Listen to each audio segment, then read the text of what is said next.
سکون کا خیال رکھنا، نسبت رسول اللہ کا خیال رکھنا. وہ امید تھی ان کو کہ میرا بیٹا ہے تو میری بات کا لحاظ رکھے گا، میری بات کا حیا کرے گا. ان کو اندازہ نہیں تھا یزید کتنا بے حیا ہے، کتنا بدتمیز ہے، کتنا غدار و بے وفا ہے. ان کو اندازہ نہیں تھا. ہر باپ اپنے بیٹے کو اچھا ہی سمجھتا ہے. سو وہ غلط فہمی میں تھے اور یہ غلط فیصلہ کر رہے تھے. میں بتا رہا ہوں پہلا فیصلہ امیر معاویہ نے لیا تھا مولا علی کے خلاف. ان کی حکومت کو نہ مان کر بغاوت کی تھی. اس دن سے لے کر وصال کے وقت جو وصیت کی تھی وہاں تک امیر معاویہ کا ہر فیصلہ اہل بیت کے معاملے میں غلط ہی رہا، غلط ہی رہا، غلط ہی رہا. سو یہ بھی غلط فیصلہ کر رہے تھے کہ ایک حسین بن علی سے تم کو خطرہ ہو سکتا، وہ تمہارے ہاتھ پر بیعت نہیں کریں گے تو ان کو طاقت کے ذریعے کنٹرول کر دینا، مگر نسبت رسول کا خیال کرتے ہوئے قتل نہیں کرنا، ان کو عزت کے ساتھ ہی رکھنا، ان کو ان کے حمایتیوں اور مؤیدین سے دور کر دینا، ان کو تنہا کر دینا، اکیلے رکھنا مگر عزت سے رکھنا. اس کے بعد تیسرا جملہ کہتے اور تیسرا آدمی ہے عبداللہ بن زبیر. ایک تو عبداللہ بن عمر جو سنتوں پر عامل ہے اور ان کو دنیا سے مطلب ہی نہیں ہے، ان سے تو کوئی خطرہ ہی نہیں ہے. حسین بن علی کو تو دنیا سے کاٹ کے الگ رکھ دینا مگر نسبت رسول کا خیال رکھنا. اور تیسری بات امیر معاویہ وصیت فرماتے، تیسرے آدمی ہے عبداللہ بن زبیر. فرماتے عبداللہ بن زبیر وہ چالاک ہے، وہ جنگجو ہے، وہ شیر ہے، وہ تمہارے خلاف لڑ سکتا ہے.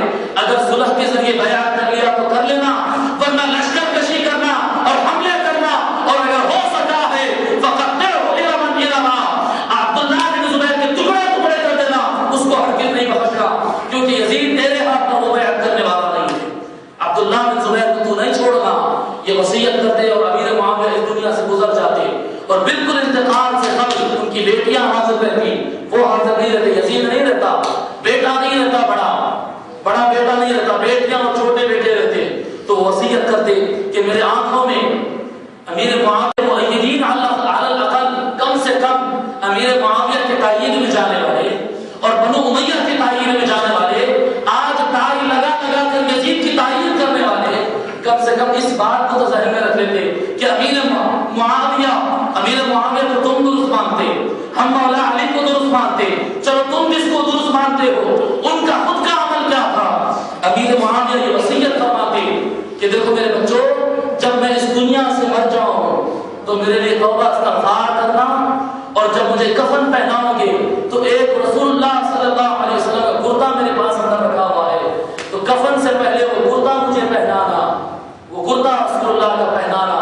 اور قبر میں رہتے وقت میرے پاس حضور صلی اللہ علیہ وسلم کے ناخن تراشے کے میرے پاس ہے، وہ ناخنوں کو میرے آنکھ میں اور میرے منہ میں اور میرے کانوں میں ڈال دینا. میں امید کرتا ہوں کہ رسول اللہ کے کرتا اور رسول اللہ کے ناخن مبارک کے نسبت سے مجھے عذاب قبر سے محفوظ کر دیا جائے گا.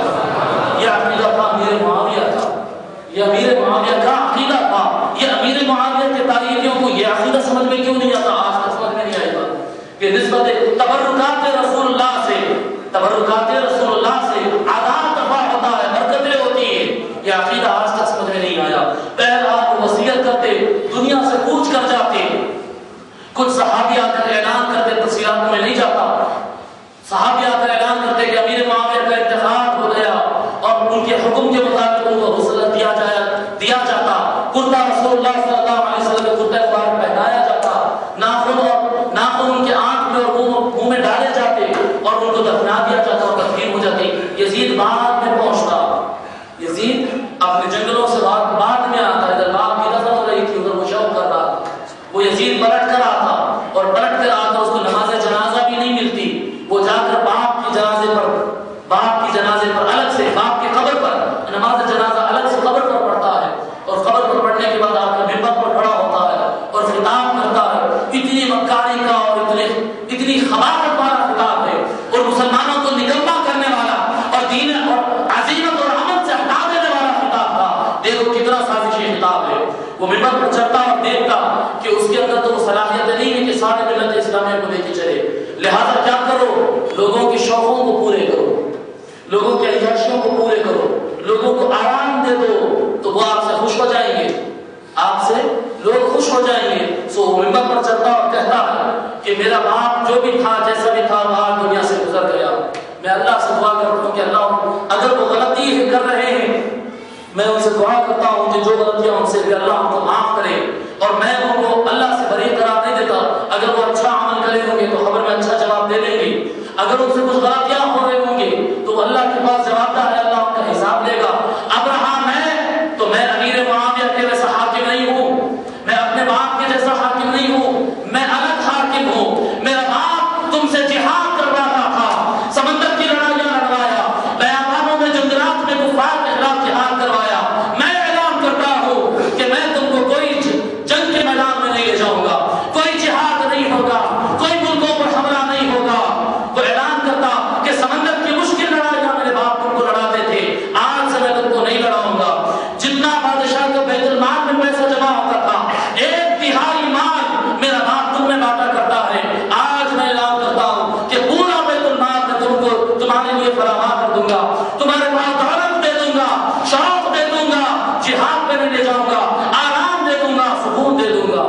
لوگ بولتے کہ اس سے اچھا آدمی تو کوئی نہیں مل سکتا، جو عیدی تھا، نکما تھا، بے عمل تھا، آرام پرست تھا، اللہ کی راہ میں جدوجہد نہیں چاہتا تھا، ویسا ہر آدمی خوش ہو گیا۔ وہ بلند رہی تو دولت کے دروازے کھل گئے، زمین کے خزانے کھل گئے، لڑنا مارنا مرنا سے دور ہے۔ وہ اللہ کی راہ میں جہاد جو ہمیشہ کی زندگی دینے والی تھی، اس جہاد سے منہ موڑ دیا گیا۔ پھر اس کے بعد کوئی مملکت اسلامیہ فتح نہیں ہوا، یزید کے دور میں کوئی فتح نہیں۔ ہر خلیفۃ المسلمین کے دور میں، صدیق اکبر کا زمانہ ہو، عمر بن الخطاب، عثمان غنی، مولا علی، امیر معاویہ یا امام حسن علیہ السلام، ہر ایک کے دور میں کچھ نہ کچھ مسلمانوں کی پیش قدمی ہوئی۔ ہر ایک کے دور میں، کسی کے دور میں زیادہ ہوئی، کسی کے دور میں کم ہوئی، لیکن یزید کے دور میں کوئی کام، کوئی تلوار کافر پر نہیں چلی، ہر تلوار مسلمانوں پر چلی، ہر تلوار پلٹ کر چلی ہے، نفس کے مطابق چلی ہے، شوق کے مطابق چلی ہے، لا الہ الا اللہ محمد رسول اللہ کہنے والوں کے گلوں پر چلی ہے۔ یزید ابن معاویہ فوراً ہر طرف سے بیعت لیتا اور آرڈر بھیجاتا ہے ولید بن عتبہ بن ابی سفیان، اس کا چچیرا بھائی ہوتا، یزید کا چچیرا بھائی ہوتا، جب گورنر ہوتا مدینہ منورہ میں، اس کو آرڈر بھیجاتا کہ یہ تینوں کو پکڑو۔ کس کو جن کے نام امیر معاویہ نے بتلایا تھا، تینوں کو پکڑو، عبداللہ بن عمر کو پکڑو، عبداللہ بن زبیر کو پکڑو، اور حسین بن علی کو پکڑو، اور زبردستی ان سے بیعت کرو، زبردستی ان سے بیعت کرو۔ حالات کو دیکھتے عبداللہ بن زبیر کہتے کہ نہیں، میں یہاں پر نہیں رہتا، حالات سازگار نہیں، وہ اپنے لوگوں کو لے کر مکہ چلے جاتے۔ عبداللہ بن عمر خاموش گھر میں بند ہو جاتے، رہتا معاملہ امام حسین علیہ السلام کا۔ امام حسین علیہ السلام سے بات کرتا ہوں، وہ گورنر، وہ بات کرتے ولید بن عتبہ بن ابی سفیان بات کرتے، جو بنی امیہ کے گورنر ہے، وہ بات کرتے تو امام حسین کہتے کہ میں بیعت نہیں کروں گا۔ یہ فوراً لیٹر بھیجا دیتے کہ وہ بیعت کرنے سے انکار کر رہے ہیں۔ یزید لکھ کے بھیجاتا کہ طاقت سے لو، تلوار کی بیس پہ ان سے بیعت لو۔ یہ فوراً استعفیٰ نامہ بھیجا دیتے، کہتے اہل رسول اللہ، رسول اللہ کے خاندان میں تلوار نہیں اٹھا سکتا، میرے سے یہ کام ہونے والا نہیں ہے۔ تو یزید بولتا کہ ایسے خصوصوں مجھے نہیں چاہیے، ایسے کمزور مجھے نہیں چاہیے۔ فوراً سسپینشن کا لیٹر ان کو بھیج دیتا ہے، سسپینڈ کر دیتا ہے، ایک نئے گورنر کو مقرر کر دیتا ہے، جس کا نام ہوتا ہے عبد الملک بن مروان بن الحکم، جس کا نام ہوتا مروان بن الحکم، ایک ستار، جاہل، بدبخت اور کبیرہ آدمی کو وہاں پر گورنر بنا دیتا۔ وہ صرف تلوار اٹھاتا اور ہر کسی سے بیعت دینا چاہتا۔ امام عالی مقام سیدنا امام حسین علیہ السلام رات اور رات اپنے سارے خاندان کو لے کر وہ خون اور فساد نہیں چاہتے۔ امام حسین امن کے پیغمبر تھے، امام حسین کبھی تلوار اٹھانا نہیں چاہتے تھے، امام حسین اپنے بھائی کے خون کو حفاظت، جو مسلمانوں کے خون کی حفاظت کیے تھے، وہ خون کو دوبارہ بہانا نہیں چاہتے تھے۔ انہوں نے سارے اپنے مؤیدین کو اور اپنے خاندان والوں کو لے کر مکہ کی طرف چلے جاتے۔ لوگ کہتے ہیں آپ مکہ کی طرف جا رہے ہیں کہ محفوظ رہیں گے، وہ ایک آیت سناتے، وَمَن دَخَلَهُ كَانَ آمِنًا۔ امام حسین علیہ السلام قرآن کی آیت فرماتے کہ اللہ تبارک و تعالیٰ فرماتا جو کعبۃ اللہ میں داخل ہو گیا سو اس کو امن مل جائے گا۔ کعبۃ اللہ میں کافر بھی ہتھیار نہیں چلاتا، کعبۃ اللہ میں کافر بھی ہتھیار نہیں چلاتا۔ امام عالی مقام وہاں پر چلے جاتے، مروان بن الحکم جو رہتا وہ لیٹر بھیجتا فوراً یزید کو کہ امام حسین تو نکل گئے راتوں رات، ان کو گرفتار نہیں کیا جا سکا، ان کو پکڑا نہیں جا سکا، آپ کیا کریں؟ تو یزید کیا کرتا؟ لشکر تیار کرتا ہے، لشکر تیار کرتا، ایک زبردست لشکر تیار کرتا، کیونکہ اس کو پتا تھا کہ امام حسین اکیلے نہیں ہیں کعبۃ اللہ میں،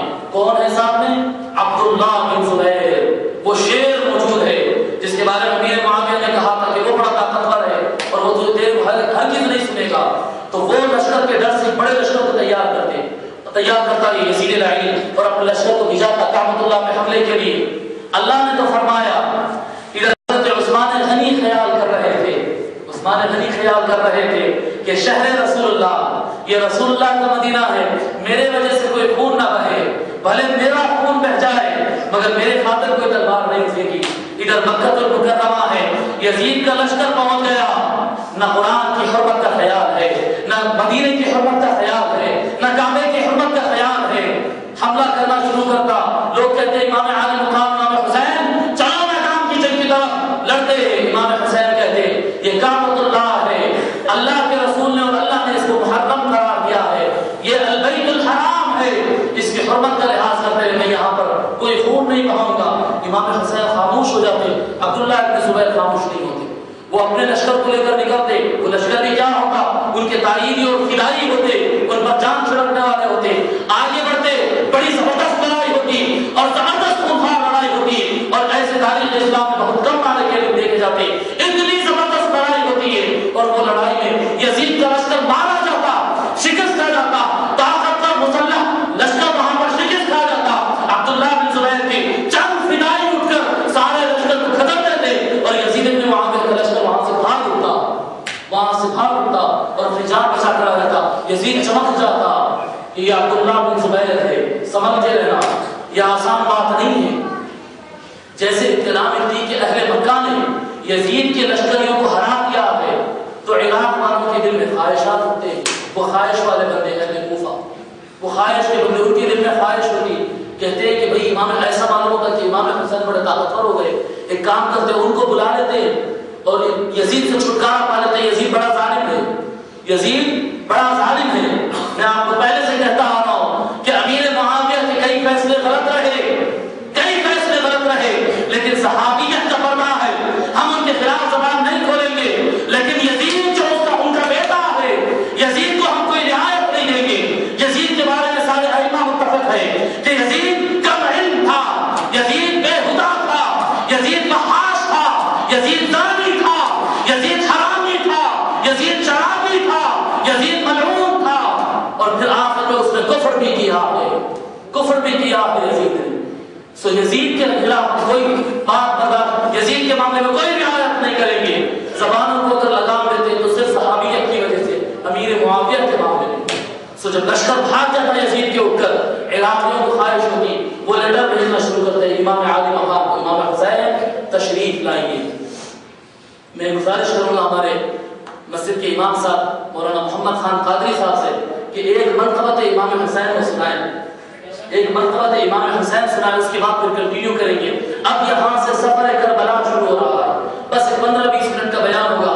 نہ میرے سینے میں جان ہے نہ وقت میں گنجائش ہے آگے زیادہ بیان کرنے کی.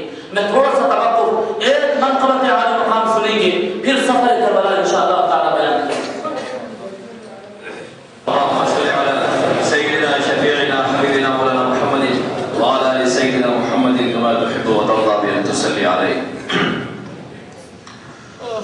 نہ پوچھئے کہ کیا حسین ہے، نہ پوچھئے کہ کیا حسین ہے، کیا حسین ہے بولو میرا بادشاہ حسین ہے. ہاں حسین ہے بولو میرا بادشاہ حسین ہے، میرا بادشاہ حسین ہے. ہاں حسین ہے بولو میرا بادشاہ حسین ہے. عمل کرے نما بھی وہ شاہوں کا ہے شاہ بھی، ایسا شہنشاہ حسین ہے. ہاں حسین ہے بولو میرا بادشاہ حسین ہے، کیا حسین ہے بولو میرا بادشاہ حسین ہے. سنو سنو یہ دین تو حسین کا ہمیں انعام ہے. سنو سنو یہ دین تو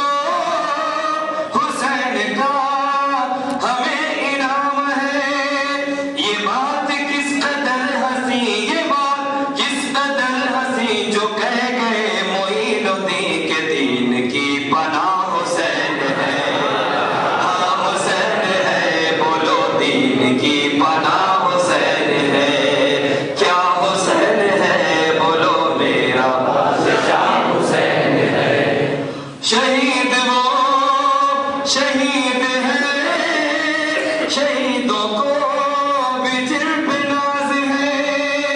سبحان اللہ۔ شہید وہ شہید ہے، شہیدوں کو بھی جن پہ ناز ہے۔ یہ ہو چکا ہے فیصلہ، یہ ہو چکا ہے فیصلہ، نہ کوئی دوسرا خدا، نہ کوئی دوسرا حسین ہے، نہ کوئی دوسرا حسین ہے۔ کیا حسین ہے بولو میرا بادشاہ حسین ہے۔ یہ ہو چکا ہے فیصلہ، یہ ہو چکا ہے فیصلہ، نہ کوئی دوسرا خدا، نہ کوئی دوسرا حسین ہے۔ ہاں حسین ہے بولو میرا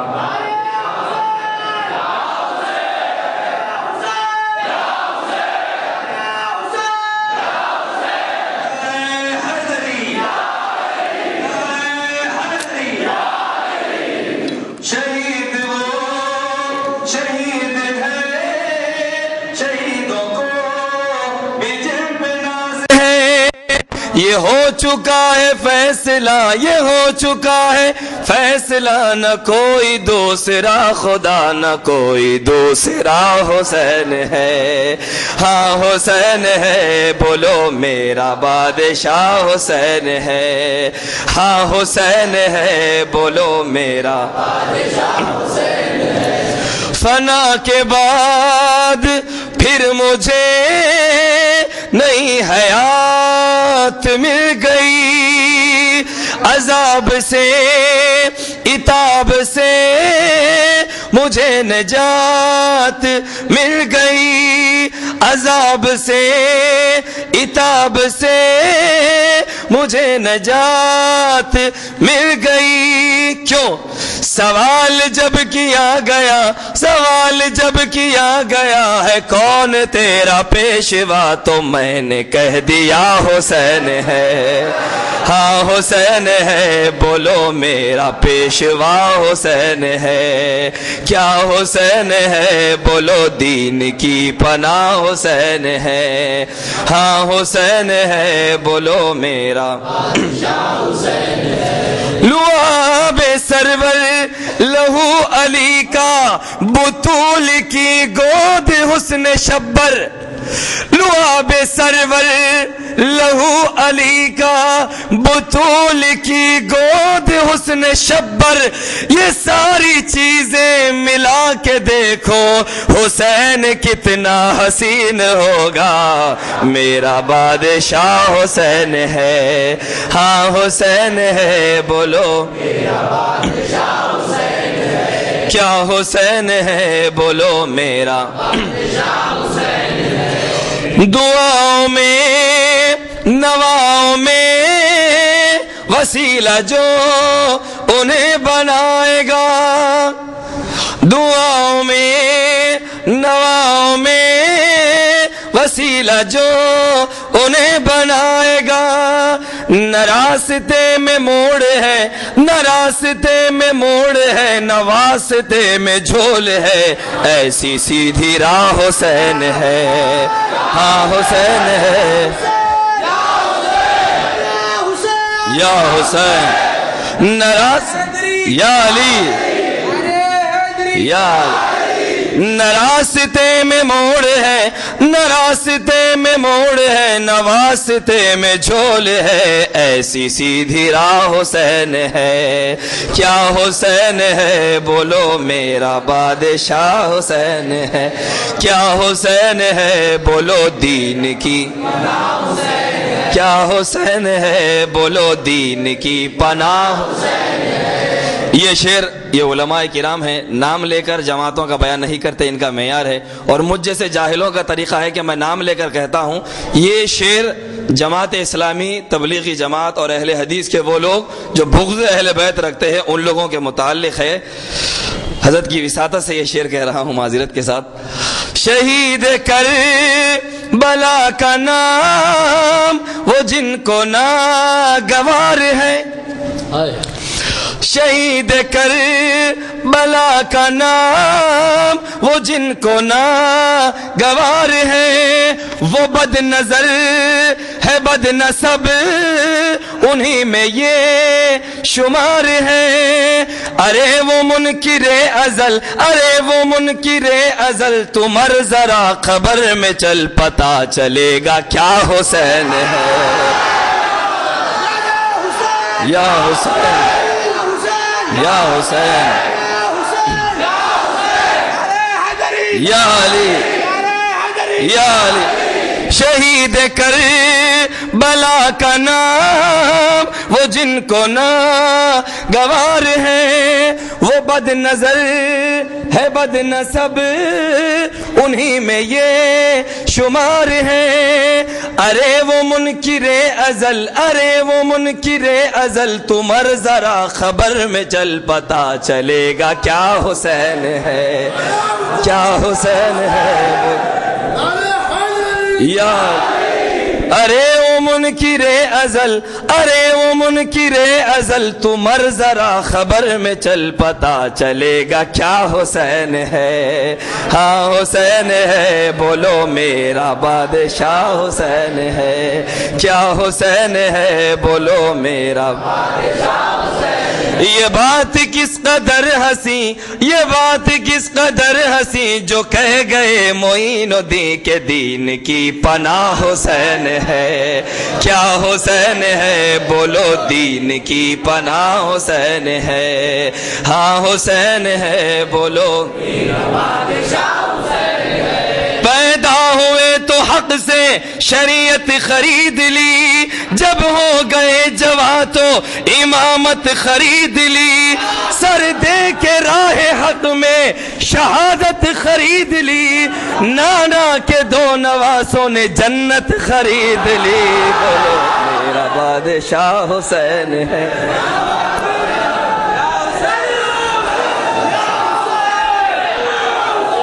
یا حسین یا علی، پیدا ہوئے تو حق سے شریعت خرید لی، جب ہو گئے جوان تو امامت خرید لی، سر دے کے راہ حق میں شہادت خرید لی، نانا کے دو نواسوں نے جنت خرید لی، بولو میرا بادشاہ حسین ہے، کیا حسین ہے، بولو میرا بادشاہ حسین۔ شہید کر بلا کا نام وہ جن کو ناگوار ہے، وہ بد نظر ہے بد نسب انہی میں یہ شمار ہے۔ ارے او منکر ازل، تمہر ذرا خبر میں چل پتا چلے گا کیا حسین ہے۔ ہاں حسین ہے، بولو میرا بادشاہ حسین ہے، کیا حسین ہے، بولو میرا بادشاہ حسین ہے۔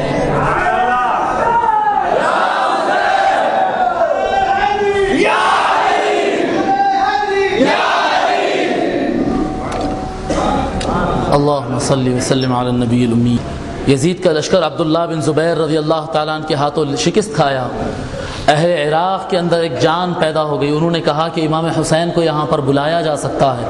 اب امام حسین کے اور ان کے ساتھی بڑے طاقتور ہو گئے، لہذا وہ لشکر لے کر آئیں گے اور یزید کو ختم کر دیں گے اور ہم حکومت کریں گے اور ہم مزے کریں گے۔ سو وہ امام حسین رضی اللہ تعالیٰ عنہ کو چٹھی لکھنا شروع کر دی اور بلانا شروع کر دیے۔ امام حسین رضی اللہ تعالیٰ عنہ جانا نہیں چاہتے تھے، کیونکہ امام حسین رضی اللہ تعالیٰ عنہ کو اپنے بھائی کا عہد تھا، بڑے بھائی کا، سیدنا امام حسن علیہ السلام